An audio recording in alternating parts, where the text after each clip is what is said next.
В этом году прошло роскошное вручение Оскара. Она вдохновляла своих детей на то, чтобы быть креативными, усердно работать. Эта девушка — моя мама. И сегодня она здесь. Джаред Лето, взявший награду в номинации «Лучший актер второго плана» в фильме «Далласский клуб покупателей», в своей речи заставивший зал затаить дыхание. Тем из вас, кто когда-либо испытал на себе несправедливое отношение из-за того, кем вы являетесь или кого вы любите, сегодня я стою здесь перед всем миром с вами и для вас. Спасибо вам огромное. В свете своей карьеры, известный как звезда более чем 20 фильмов, Джаред не просто актер.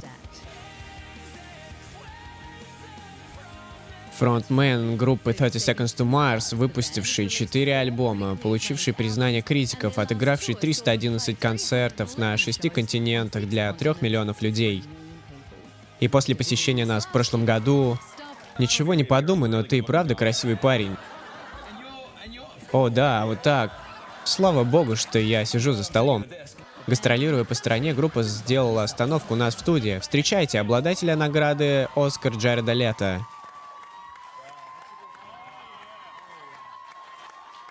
Да, круто. Я боялся, что ты меня не вспомнишь.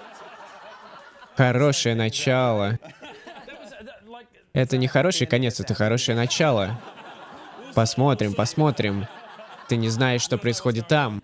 В любом случае. Я краснею, может, я гей? Я старался поддерживать связь, но ты не дал мне своего адреса почты, у меня столько писем в черновиках ждет. Они предупреждали меня о тебе. Последний раз, когда я был здесь, Твиттер буквально взорвался, это было невероятно, реакция на наше шоу была просто удивительная, это было очень весело, спасибо, что снова пригласили меня, я очень ценю это. Да ты вообще о чем? Спасибо тебе, что приехал на этот наш маленький сумасброд, боже мой. Серьезно, мои поздравления по поводу получения Оскара — это большое дело, и поздравляю с тем, что ты так выдержал момент, это было красиво, ты уже вернулся на землю после всего этого. На самом деле, так не хочется возвращаться в реальность после такого. Приз, который ты получаешь, это не статуэтка, не похлопывание по плечу, а возможность встать перед всем миром и поблагодарить людей, которые тебе дороги. Это было здорово, я рад, что у меня в тот момент работал мозг, и я смог выговорить те слова, которые хотел.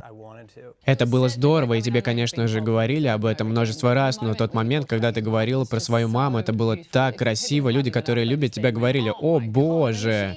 Она ожидала услышать что-то подобное. Я сам не знал, и она не знала, что я скажу именно это. Я старался, чтобы никто не влиял на то, что я собираюсь сказать, но я знал, что хочу сказать что-то о моей маме, о моем брате, который был со мной на протяжении всей истории 30 Seconds to Mars.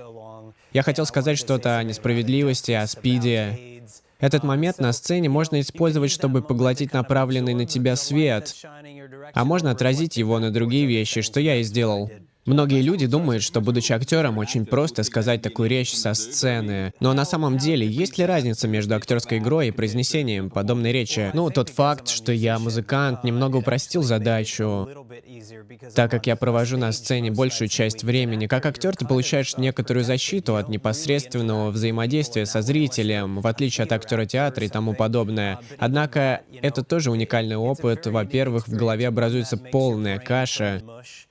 И я рад, что мог в тот момент соображать хоть немного, пока стоял на сцене. Взаимодействуя со зрителем, ожидая моментальной реакции от аудитории, играя во многих фильмах, в том числе и в Далласском клубе покупателей, а там нет живой аудитории, ты сразу же понимаешь, что ты осилил эту роль. Думаю, это сразу чувствуется, когда говоришь правду. Это как озарение. В этом и заключается постоянный актерский поиск. Ложь сыграть всегда легче, нежели правду.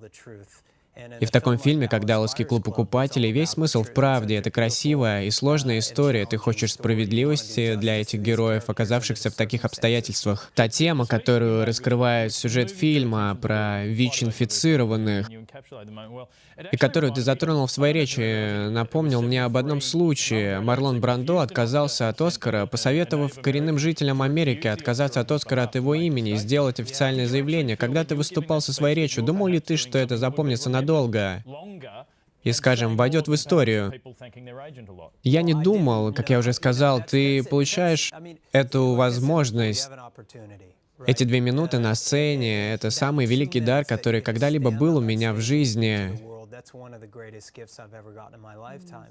У меня не было никаких ожиданий. Я просто знал, что мне нужно сказать важные для меня и, надеюсь, для других людей вещи. Но я уверен, что моя речь превзошла даже сам Оскар. Судя по ответам, это хороший урок о том, какую силу несут в себе слова. И не обязательно позитивную. В России, что интересно, трансляция Оскара была под цензурой. И передачу пришлось выдернуть из эфира из-за того, что я говорил про Украину, куда мы, кстати, поехали спустя 3 дня играть концерт, и затем в Россию. В общем, это запустило целую серию уникальных событий. Единственную вещь, которую нельзя взять под цензуру ни в Украине, ни где-либо еще, это интернет, и ты был в самом известном селфи, Эллен. Мы можем показать. Да, почти был мой глаз. Это действительно мой глаз. Тебе следовало... У тебя появилась мысль подвинуть Мэрил? Когда делали это селфи, и это правда, я не знал, что это должно произойти, но я думаю, что большинство людей на этом фото были готовы.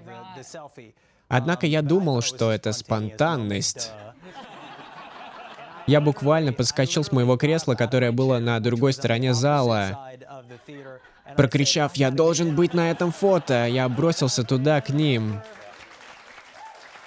Что было после? Ты пошел на вечеринку после торжества, ты взял с собой маму? Да, это было поздно ночью, там был момент, когда моя мама танцевала с Мадонной. Они вместе танцевали, так? Да, кстати, как ты танцуешь? Ты все вот эти движения делаешь или как-то просто так? Это на самом деле сумасшедшая ночь, потому что ты видишь всех этих невероятно талантливых, знаменитых людей, будь то Анжелика Хьюстон, или Джейн Фонда, или Мэрил Стрип, Роберт Редфорд, Аль Пачино. Ты встречаешь своих героев. И это действительно круто, что ты можешь посмотреть им в глаза и сказать «спасибо за вдохновение», и услышать что-то в ответ. Ко мне подошел Харрисон Форд, что мне очень польстило. Это просто взрывает мозг, такие вещи. Нам нужно сделать очень короткий перерыв. Как прошел вчерашний вечер? Как прошел концерт? Невероятно. Это было так здорово. Лучшее, что есть в Австралии, это люди. Такие страстные, влюбленные в музыку. У нас было невероятное шоу. И мы с нетерпением ждем завтра. Где мы играем? Напомните мне. Мельбурн. Спасибо. Да, я знаю, что это город. Я знаю, в каком мы городе. Остин Сурина. Остин Сурина, тебе понравится.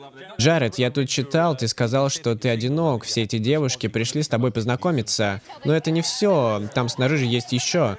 Где именно ты остановился? Номер комнаты, отель?